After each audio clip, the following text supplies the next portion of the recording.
Buenas noches, damas y caballeros. Bienvenidos a otro encuentro especial. Soy Nero. Antes de comenzar, quiero saber quiénes me acompañan hoy.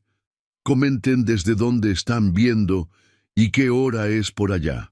Bueno, vayamos con el primer relato.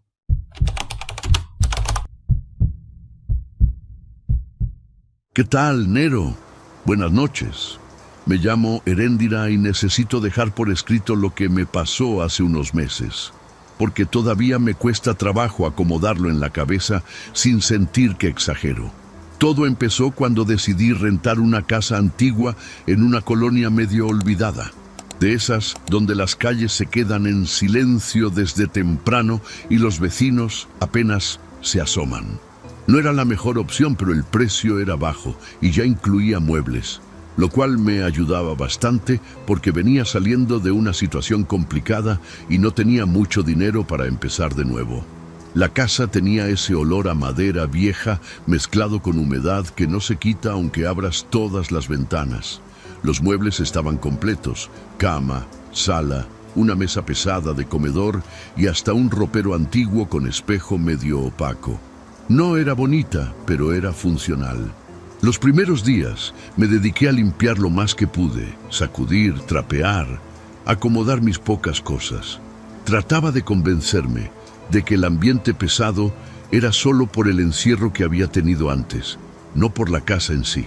En las noches, el silencio era tan denso que cualquier crujido sonaba exagerado.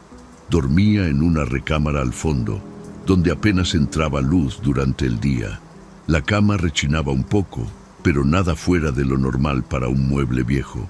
La primera semana pasó sin algo realmente extraño, solo esa sensación constante de que el lugar no terminaba de sentirse mío.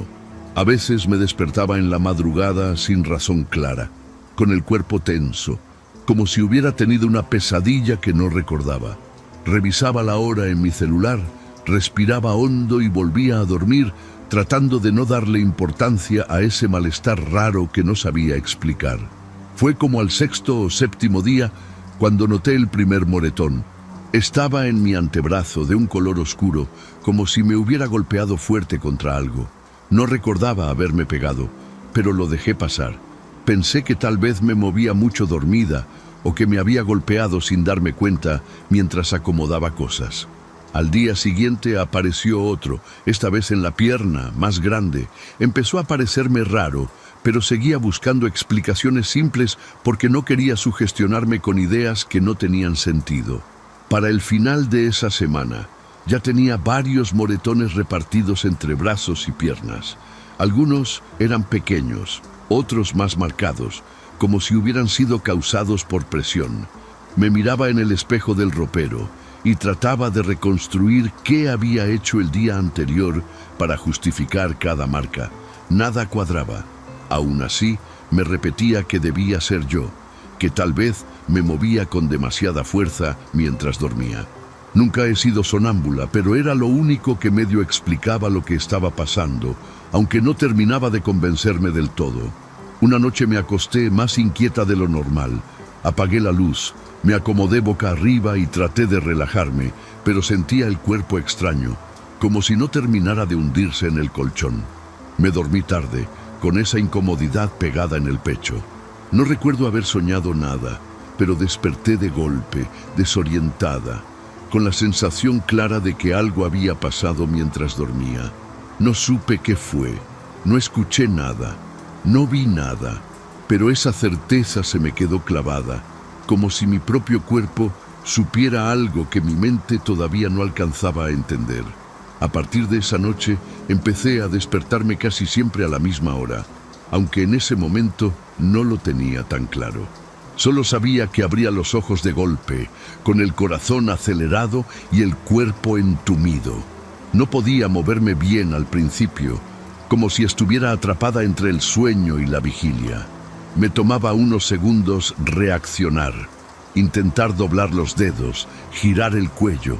Cuando por fin lograba incorporarme, revisaba a mi alrededor con esa ansiedad rara, esperando encontrar algo fuera de lugar. Pero la recámara seguía igual de silenciosa y vacía. Los moretones se volvieron más frecuentes y más dolorosos. Ya no eran manchas leves, sino marcas profundas, algunas con forma alargada, como si me hubieran sujetado con fuerza. Empecé a sentir miedo de dormir. Me quedaba despierta hasta tarde con la luz encendida, viendo el celular, tratando de cansarme lo suficiente para caer rendida. Pero incluso así, cuando despertaba, el resultado era el mismo.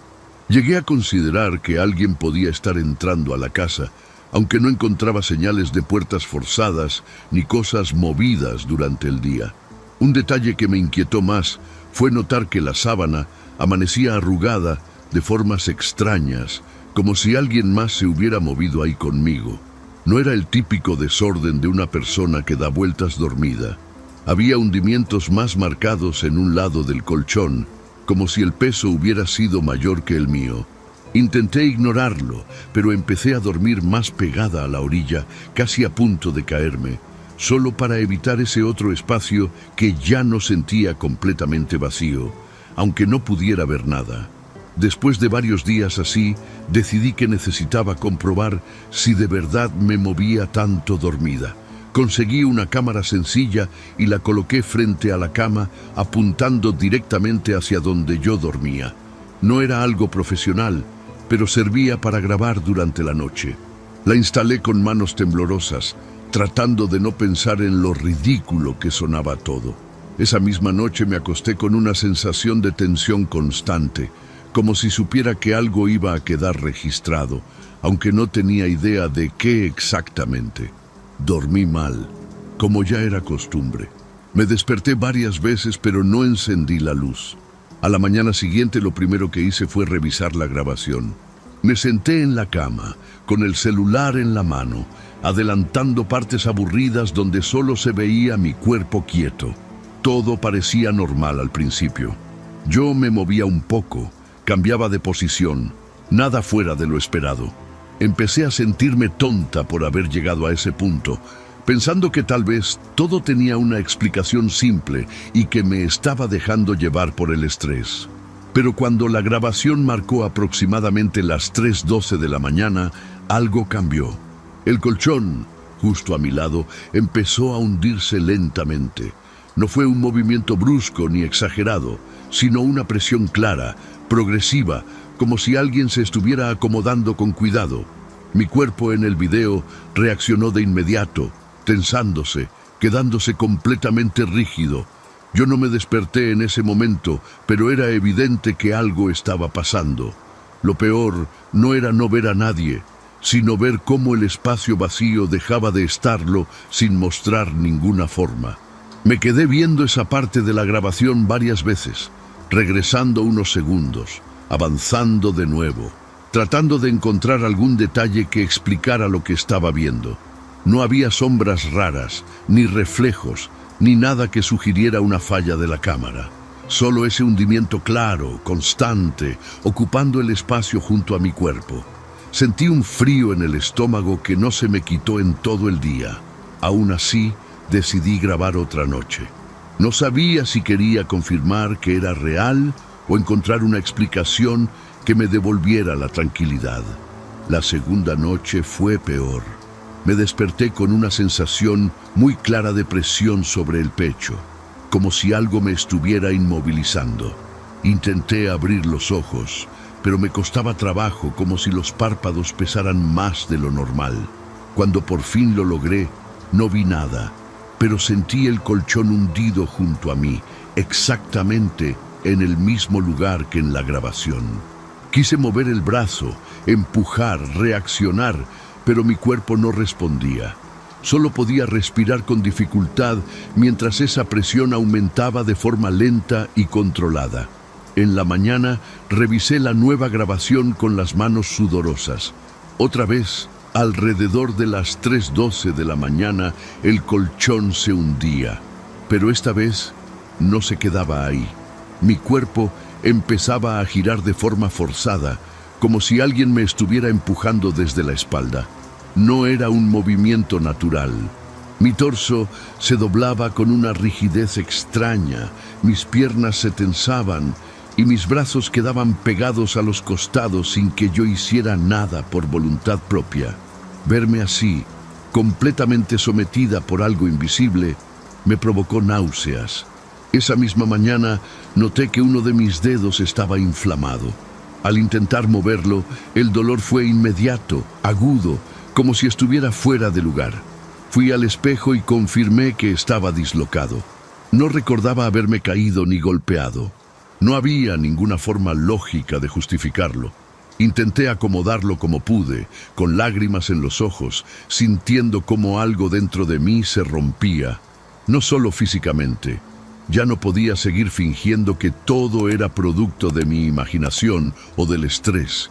Había algo más en esa casa, algo que actuaba mientras yo dormía. Decidí que me iba a ir ese mismo día. Empecé a guardar mis cosas de manera apresurada, sin importarme dejar cosas atrás. Solo quería salir de ahí. Pero cuando intenté abrir la puerta principal, no pude. Estaba completamente bloqueada. Empujé con fuerza. Giré la perilla varias veces, pero no cedía. Pensé que tal vez se había atorado, así que fui por una herramienta para intentar forzarla. Fue entonces cuando noté algo que me dejó helada. Del otro lado, había resistencia sólida, como si algo pesado estuviera recargado contra la puerta. Rodeé la casa revisando ventanas y otras salidas, pero todas estaban cerradas desde dentro. Volví a la puerta principal y empujé con más fuerza, golpeándola con el hombro, pero no se movía ni un centímetro. Miré hacia la sala y sentí un vacío en el estómago. Los muebles estaban en su lugar, aparentemente, pero no tenía forma de saber si durante la noche alguien o algo los había movido para bloquear la salida. La idea de que mientras yo dormía, mi propio entorno cambiaba sin que yo pudiera hacer nada, me hizo entender que ya no tenía control de lo que estaba pasando ahí. Me quedé un rato parada frente a la puerta, tratando de pensar con claridad, aunque el miedo ya me estaba ganando. No podía quedarme ahí otra noche, eso lo tenía completamente claro. Fui por mi celular y marqué a un cerrajero, intentando mantener la voz firme mientras explicaba que la puerta estaba atorada desde dentro. Me dijo que podía ir en un par de horas. Esas horas se sintieron eternas.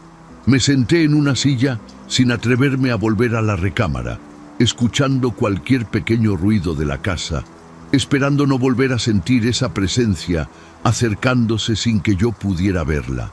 Cuando el cerrajero llegó, le abrí por una ventana lateral después de forzarla un poco. Al entrar, revisó la puerta principal y frunció el ceño de inmediato. Me dijo que no era un problema de la cerradura, que había algo empujando desde adentro.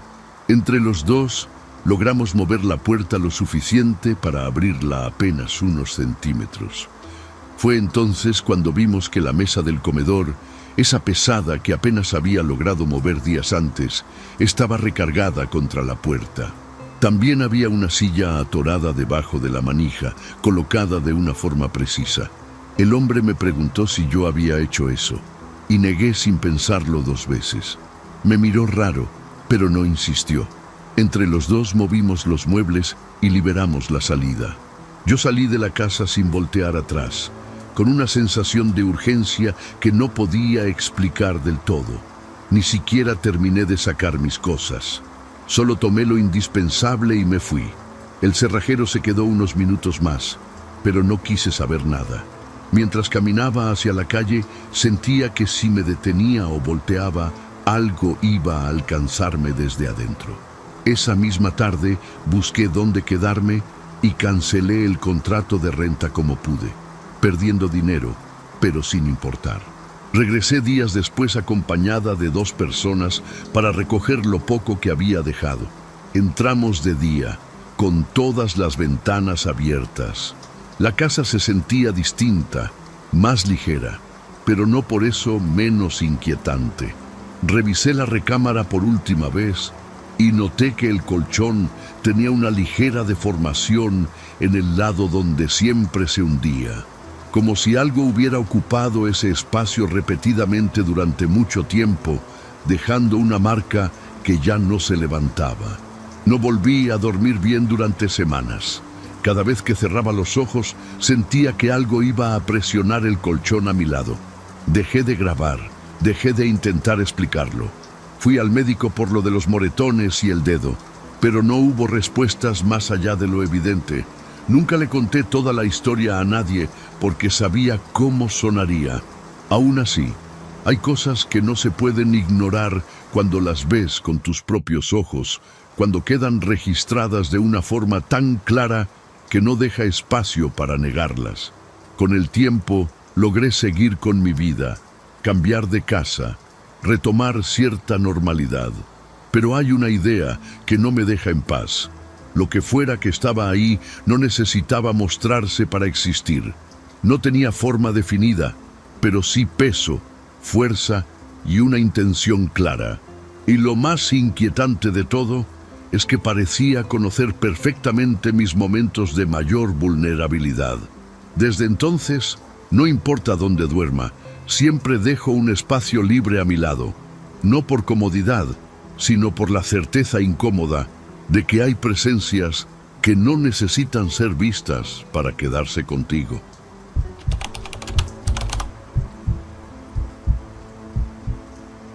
Me llamo Cesario y lo que voy a contar lo traigo atravesado desde hace tiempo, como una espina que no se puede sacar. Trabajo vaciando casas, de esas que se quedan solas después de pleitos, deudas o cosas peores. No es un trabajo limpio, pero paga lo suficiente como para no hacer muchas preguntas. Esa vez nos mandaron a una residencia grande, de esas antiguas, con portón alto y ventanas cubiertas por dentro. Nos dijeron que ya estaba asegurada por la policía, que todo era legal y que solo teníamos que sacar muebles y objetos. La casa estaba en una calle medio olvidada, donde casi no pasaban carros, y los vecinos parecían no querer mirar demasiado. Desde que llegamos, el ambiente se sentía raro, pero no de inmediato aterrador. Más bien como cuando entras a un lugar donde algo ya pasó y dejó huella. La puerta principal tenía sellos rotos, señal de que ya había sido revisada antes. Aún así, al cruzar, todo estaba demasiado ordenado, como si alguien hubiera limpiado lo evidente, pero no lo profundo.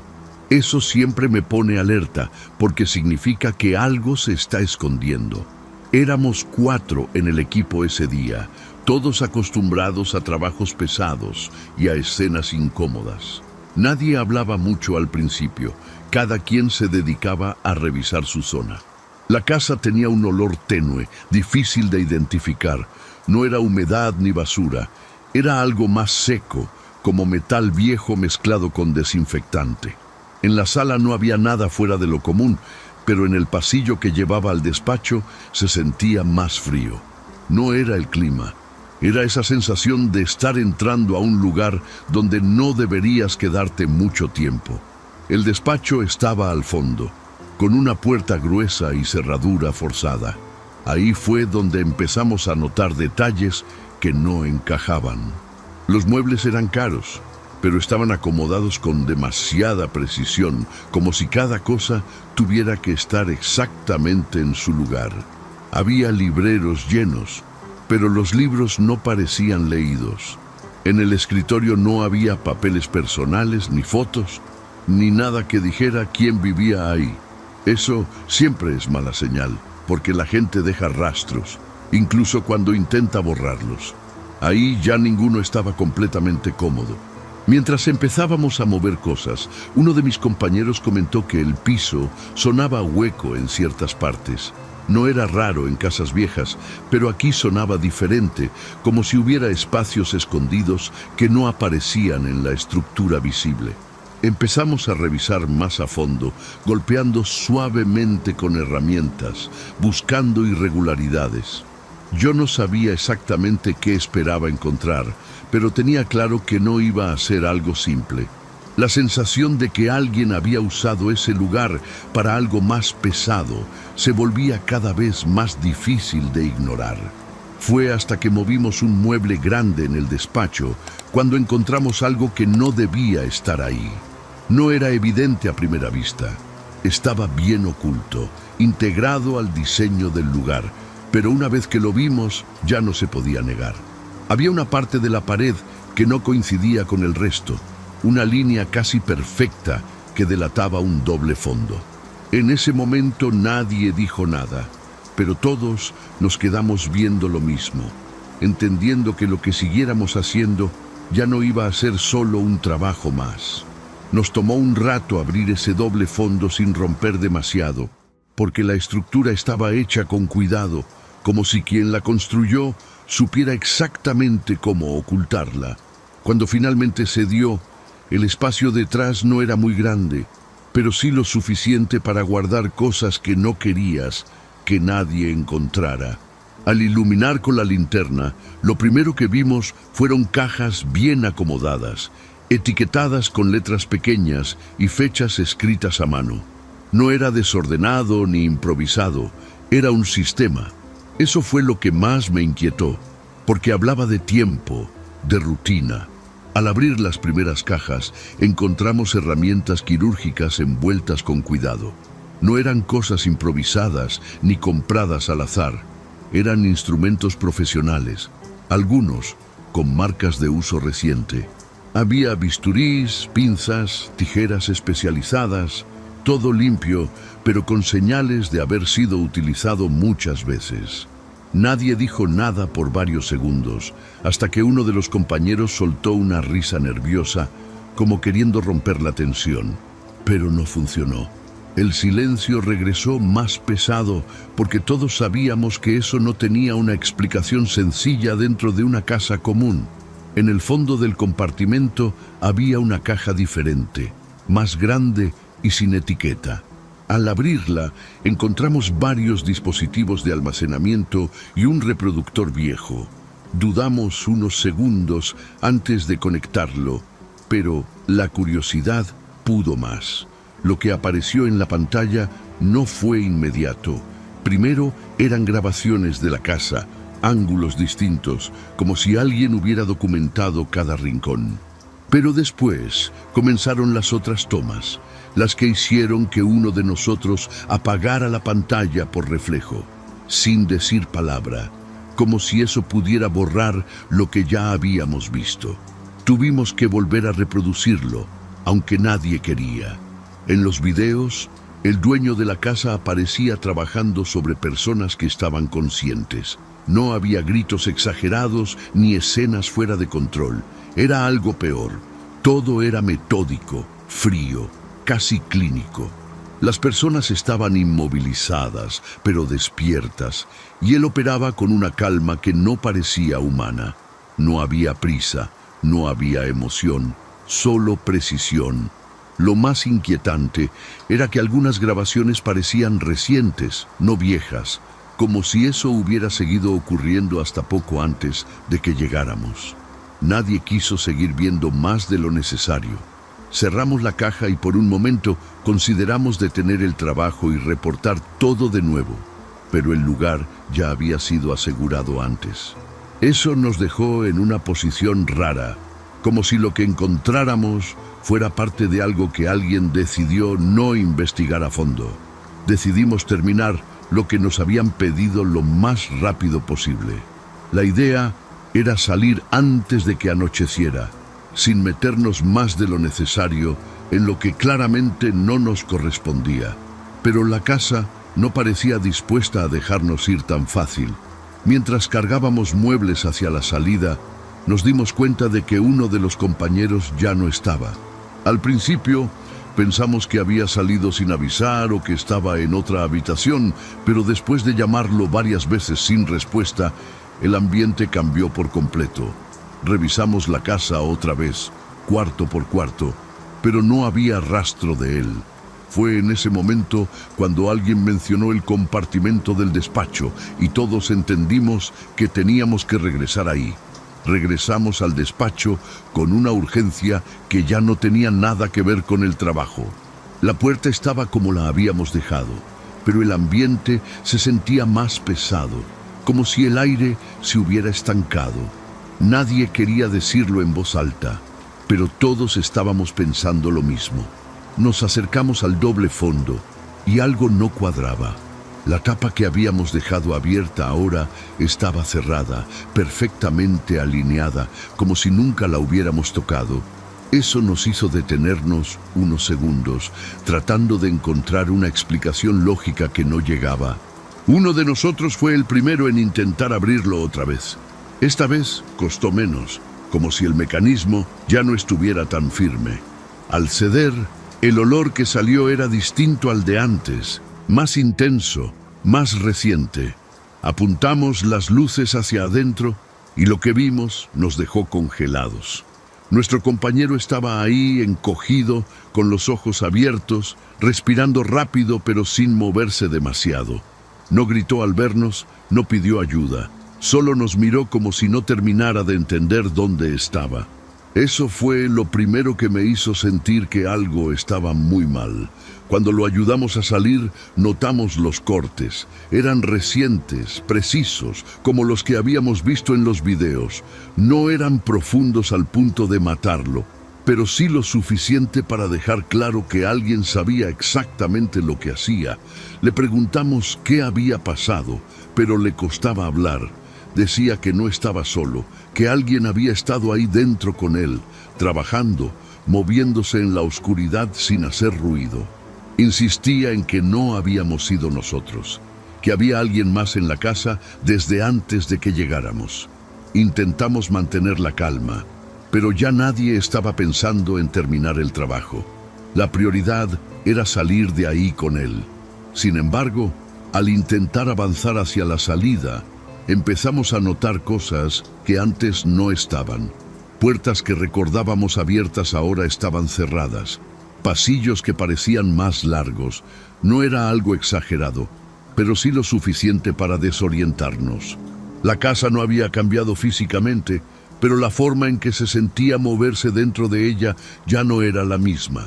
Cada paso se volvía más lento, más pesado. Nuestro compañero seguía repitiendo lo mismo, que alguien seguía ahí, que no se había ido. Decía que podía escuchar pasos suaves, como si alguien caminara descalzo detrás de las paredes. Nadie más lo escuchaba claramente, pero el silencio del lugar hacía que cualquier pequeño sonido pareciera amplificado. En un punto, uno de nosotros juró haber visto movimiento al final del pasillo, una sombra que no correspondía a nadie del equipo. No corrimos, pero empezamos a movernos más rápido, sin revisar nada más, sin recoger lo que habíamos dejado. Cuando por fin logramos llegar a la puerta principal, nos dimos cuenta de algo que terminó de romper cualquier intento de explicación lógica. El seguro que habíamos dejado abierto ahora estaba puesto desde dentro. Nadie recordaba haberlo cerrado. Nos tomó varios segundos reaccionar, forcejeando hasta lograr abrirlo otra vez. Al salir, el aire de afuera se sintió diferente, más ligero, pero nadie se detuvo a procesarlo. Solo queríamos alejarnos de esa casa lo más posible, aunque sabíamos que lo que había pasado ahí no se iba a quedar tan fácil. Nos alejamos de la casa sin hablar mucho, cada quien procesando a su manera lo que acababa de pasar. Subimos al vehículo como pudimos, ayudando a nuestro compañero a acomodarse sin lastimarlo más. Nadie quería mirar atrás, pero yo lo hice una vez antes de arrancar. La casa se veía igual que cuando llegamos, tranquila, cerrada, sin señales de movimiento.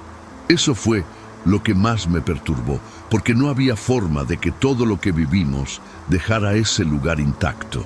Era como si lo que ocurrió solo existiera mientras estábamos dentro. Llevamos a nuestro compañero a que lo revisaran, y aunque las heridas eran reales, los doctores no supieron explicar del todo cómo se habían hecho. Eran demasiado limpias, demasiado exactas, como si hubieran sido hechas en un entorno controlado. Él siguió insistiendo en que alguien había estado con él, que podía sentirlo moverse, que incluso recordaba momentos en los que no podía ver, pero sabía que lo estaban manipulando. Nadie quiso profundizar demasiado en eso, porque implicaba aceptar algo que no podíamos comprobar ni enfrentar fácilmente. Intentamos reportar lo que encontramos incluyendo las grabaciones y el compartimento, pero la respuesta fue más fría de lo que esperábamos. Nos dijeron que el caso ya estaba cerrado, que lo que hubiéramos visto probablemente ya había sido documentado. Cuando mencionamos lo que pasó con nuestro compañero, lo tomaron como un accidente o una reacción al estrés. No hubo investigación adicional, no hubo seguimiento. Eso nos dejó con la sensación de que habíamos tocado algo que alguien más prefirió dejar enterrado. Nadie del equipo volvió a aceptar trabajos en ese tipo de propiedades después de eso. Cada quien siguió su camino, pero el tema nunca desapareció por completo. De vez en cuando, alguno mencionaba detalles que había recordado con el tiempo, pequeñas cosas que en el momento no parecían importantes. Yo empecé a notar cambios en cómo reaccionaba a ciertos espacios cerrados, especialmente aquellos que parecían demasiado ordenados o demasiado silenciosos. No era miedo constante, pero sí una incomodidad que no podía ignorar. Lo más difícil fue convivir con la duda. No saber si realmente había alguien más en esa casa o si de alguna forma el lugar mismo provocaba ese tipo de experiencias. Pero había cosas que no encajaban con ninguna explicación simple, especialmente los cortes en el cuerpo de nuestro compañero. No eran producto de pánico ni de accidente, eran el resultado de algo preciso, intencional. Y si eso ocurrió después de que abrimos ese compartimento, entonces significa que algo siguió activo incluso cuando ya no debía. Con el tiempo entendí que no todo lo que se encuentra tiene que ser comprendido para dejar marca. Hay lugares donde las cosas no terminan cuando deberían, donde lo que pasó sigue repitiéndose de alguna forma, esperando a quien tenga la mala suerte de cruzarse en el momento equivocado. Nunca volví a esa casa y tampoco quise saber qué hicieron después con ella. Pero hay noches en las que recuerdo esos cortes tan limpios y no puedo evitar pensar que alguien o algo nunca dejó de trabajar ahí. Si te está gustando el video, échame la mano con un gracias o hazte miembro del canal. Así me apoyas para seguir subiendo relatos de terror todos los días. Y como miembro, también recibes beneficios exclusivos. Ahora sí, vamos con el último relato.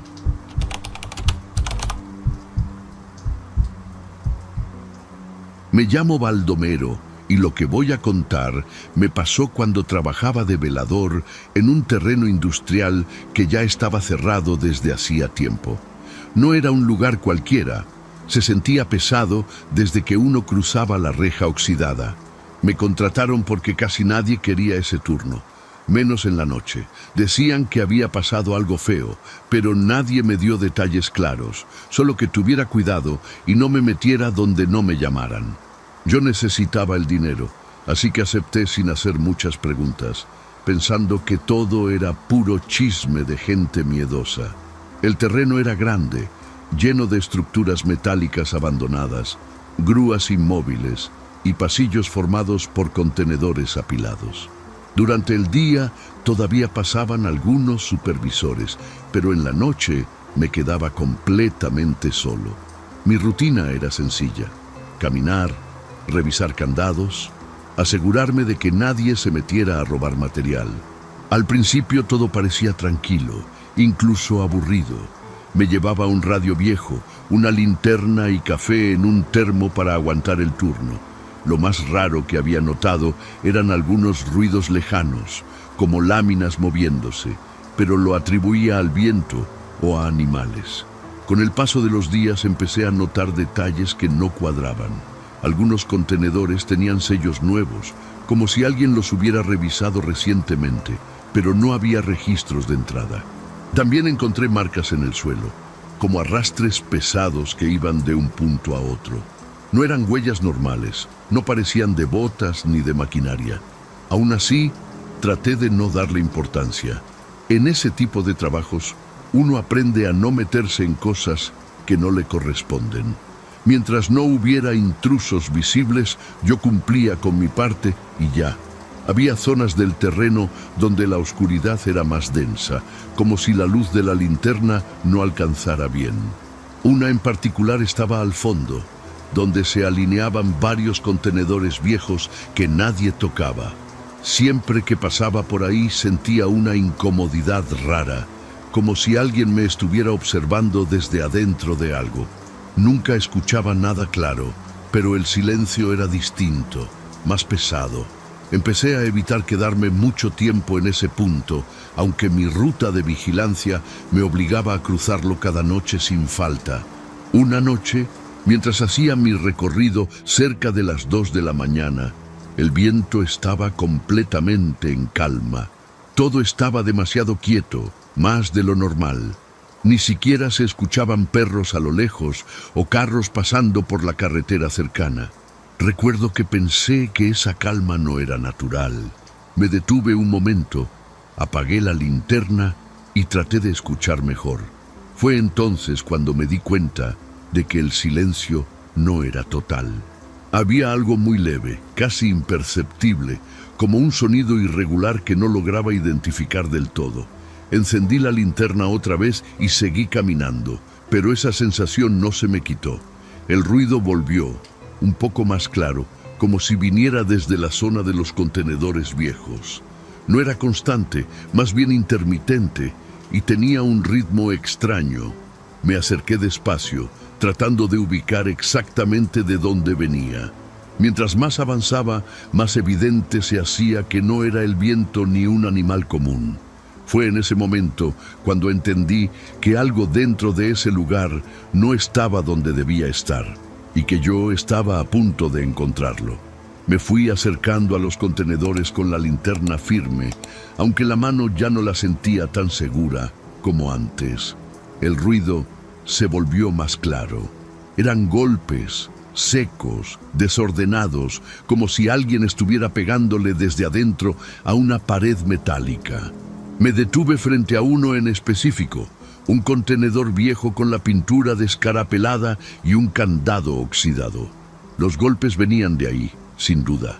No eran muy fuertes, pero sí constantes, con pausas irregulares que hacían que se sintiera peor, como si quien estuviera adentro se estuviera quedando sin fuerza. Lo primero que pensé fue que alguien se había metido a robar y se quedó atrapado. No sería la primera vez que pasaba algo así en terrenos abandonados. Grité preguntando si había alguien dentro, pero no recibí respuesta. Solo esos golpes, ahora un poco más desesperados. Me acerqué más y pegué el oído al metal. Entonces escuché algo más, una respiración agitada, forzada, como si los pulmones no estuvieran funcionando bien. Eso me puso tenso, pero también me hizo pensar que tal vez la persona estaba herida y necesitaba ayuda urgente. Miré alrededor buscando alguna señal de que alguien más estuviera cerca, pero todo seguía igual de vacío. Dudé un momento en abrirlo, porque no tenía autorización para manipular esos contenedores, pero los golpes no se detenían. Se escuchaban cada vez más torpes, como si quien estuviera adentro estuviera perdiendo coordinación. Decidí que no podía dejar a alguien ahí encerrado. Saqué la llave que usaba para emergencias y me acerqué al candado. Estaba duro, costó trabajo, pero después de unos segundos logré abrirlo. Cuando levanté la barra de seguridad, los golpes se detuvieron de golpe. Ese silencio repentino me hizo congelarme por un segundo. Sentí un mal presentimiento muy fuerte, como si hubiera cometido un error. Aún así, ya había llegado demasiado lejos. Jalé la puerta con cuidado, apenas lo suficiente para que se abriera unos centímetros. Un olor extraño salió de inmediato, algo entre humedad, metal y algo más difícil de describir, como carne guardada demasiado tiempo.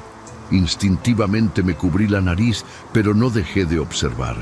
Abrí un poco más la puerta y apunté la linterna hacia adentro. Al principio no vi nada claro, solo sombras y superficies metálicas, pero entonces noté movimiento en el fondo. Algo se estaba arrastrando hacia la entrada. No caminaba, no se levantaba, se arrastraba de una forma irregular, como si no pudiera sostener su propio peso. El sonido que hacía al moverse era húmedo, torpe, acompañado de una respiración entrecortada que ya no sonaba completamente humana. Retrocedí un paso sin darme cuenta, pero no cerré la puerta. Cuando finalmente salió a la luz, entendí que eso no era un ladrón, ni alguien que simplemente estaba herido. Su cuerpo estaba deformado de una manera que no tenía sentido. Se le marcaban los huesos bajo la piel, pero no en su lugar, sino desplazados, como si hubieran sido comprimidos y acomodados a la fuerza. Sus brazos se movían en ángulos raros y su forma de incorporarse era lenta, inestable. No dijo nada, no pidió ayuda, solo levantó la cabeza hacia mí y en ese momento supe que había liberado algo que nunca debió salir de ahí. No tuve tiempo de reaccionar bien cuando esa cosa terminó de salir del contenedor. Apenas tocó el suelo, hizo un movimiento brusco, como si su cuerpo se acomodara de golpe, y se lanzó hacia mí. Intenté retroceder, pero me tropecé con una cadena tirada y caí de espaldas. Sentí el impacto en la espalda y el aire se me fue en seco. Antes de poder levantarme, ya lo tenía encima. Su peso era extraño, no se sentía como el de una persona normal. Era más rígido en algunas partes y completamente flojo en otras. Sus manos, si es que todavía podían llamarse así, me sujetaron del pecho con una fuerza desproporcionada.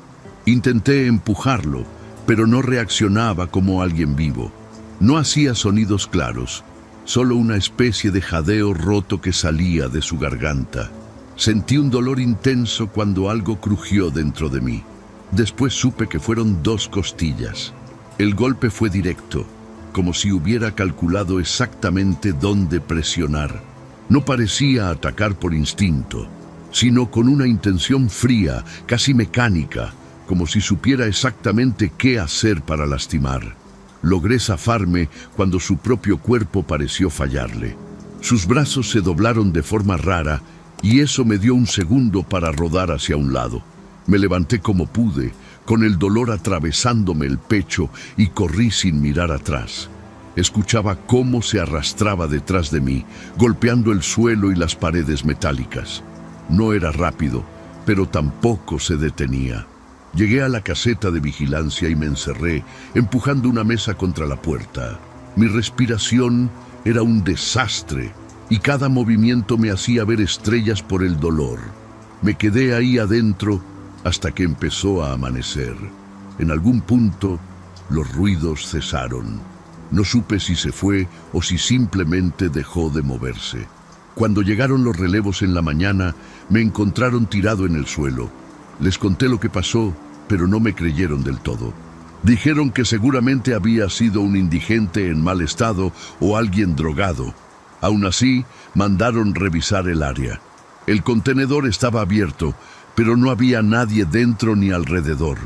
Solo quedaban marcas en el suelo, como si algo pesado se hubiera arrastrado lejos. Me llevaron al hospital y confirmaron lo de las costillas rotas. Me dieron incapacidad varios días. Durante ese tiempo traté de convencerme de que había sido una persona en condiciones extremas, algo explicable, pero lo que no me cuadraba era su forma de moverse, la manera en que su cuerpo no obedecía como debería. Tampoco podía quitarme de la cabeza la sensación de que no había actuado con desesperación, sino con una especie de propósito silencioso. Eso era lo que más me inquietaba cuando me quedaba solo en mi casa. Días después, recibí una llamada del supervisor. Su tono ya no era escéptico. Me dijo que habían encontrado otro contenedor con el candado forzado desde adentro. Luego otro más y otro. No había registros de quién los abría, pero empezaron a aparecer huellas similares a las que yo había visto antes. Arrastres irregulares por todo el terreno. Lo peor fue lo último que mencionó. Uno de los guardias nuevos juraba haber visto a uno de esos tipos manipulando una puerta, usando las manos con dificultad, pero entendiendo perfectamente cómo abrirla. Después de esa llamada, supe que no iba a regresar a ese trabajo, al menos no de la misma forma. El supervisor insistió en que necesitaban gente, pero ya no era solo vigilar un terreno abandonado. Algo se estaba moviendo ahí adentro, algo que no habían considerado cuando cerraron el lugar. Aún así, acepté volver unos días después, más por necesidad que por valentía. Me asignaron turnos más cortos y me dijeron que no me acercara a los contenedores bajo ninguna circunstancia. Esa advertencia, lejos de tranquilizarme, solo confirmó que ellos también sabían que algo estaba mal. La primera noche de regreso fue peor que todas las anteriores. El ambiente ya no era solo incómodo, era claramente hostil. No se trataba de ruidos aislados, ahora había movimiento constante, golpes lejanos, arrastres que venían de distintos puntos. No era uno solo. Caminé lo mínimo necesario, evitando las zonas más profundas del terreno. Aún así, en varias ocasiones sentí que algo me seguía a distancia, sin apresurarse, como si no tuviera prisa. La idea de que esas cosas aprendían, que entendían el espacio, me hizo sentir completamente expuesto. En la tercera noche ocurrió algo que terminó de convencerme de que aquello ya estaba fuera de control. Mientras estaba en la caseta, escuché claramente cómo alguien intentaba abrir la puerta. No eran golpes desesperados, eran intentos torpes pero dirigidos, como si supiera exactamente qué hacer, pero su cuerpo no respondiera bien. La manija se movía con sacudidas irregulares. Me quedé completamente quieto, sosteniendo la respiración. Luego vinieron los rasguños, lentos, insistentes. No abrí, no importaba qué hubiera del otro lado, ya no iba a cometer el mismo error. Al día siguiente renuncié sin dar muchas explicaciones. No fui el único. En menos de una semana, varios guardias dejaron el puesto. La empresa trató de mantener todo en silencio, pero era evidente que ya no podían controlar la situación. Según supe después, contrataron seguridad privada más preparada, incluso restringieron completamente el acceso al terreno. Pero eso no detuvo lo que estaba pasando adentro. Los reportes de ruidos continuaron y eventualmente dejaron de compartir cualquier información. Era como si quisieran enterrar el problema sin resolverlo realmente. Con el tiempo intenté seguir con mi vida, aunque no fue fácil. Las noches se volvieron pesadas, cualquier ruido metálico me ponía en alerta. Pero lo que terminó de dejarme claro que aquello no se había quedado encerrado en ese lugar fue algo que vi semanas después, ya lejos del terreno. Caminaba cerca de un área industrial diferente, esperando el camión, cuando noté algo en un callejón. Una figura encorvada, moviéndose con esa misma torpeza imposible. No estaba arrastrándose completamente, pero tampoco caminaba bien. Me quedé inmóvil mientras esa figura se acercaba a una puerta metálica de un almacén. Observé cómo levantaba las manos, rígidas, mal alineadas, y empezaba a manipular el seguro con movimientos lentos pero intencionales. No lo logró de inmediato, pero no se detuvo. Fue entonces cuando entendí que no se trataba de un solo lugar ni de un solo incidente. Eso que salió del contenedor no solo sobrevivió, aprendió. Y lo peor de todo es que ahora sabía exactamente cómo entrar a donde quisiera, incluso donde uno cree estar seguro. Gracias por llegar hasta aquí. En la pantalla tienes 2 videos más que seguro te van a encantar para seguir con el terror. Nos vemos en la próxima historia.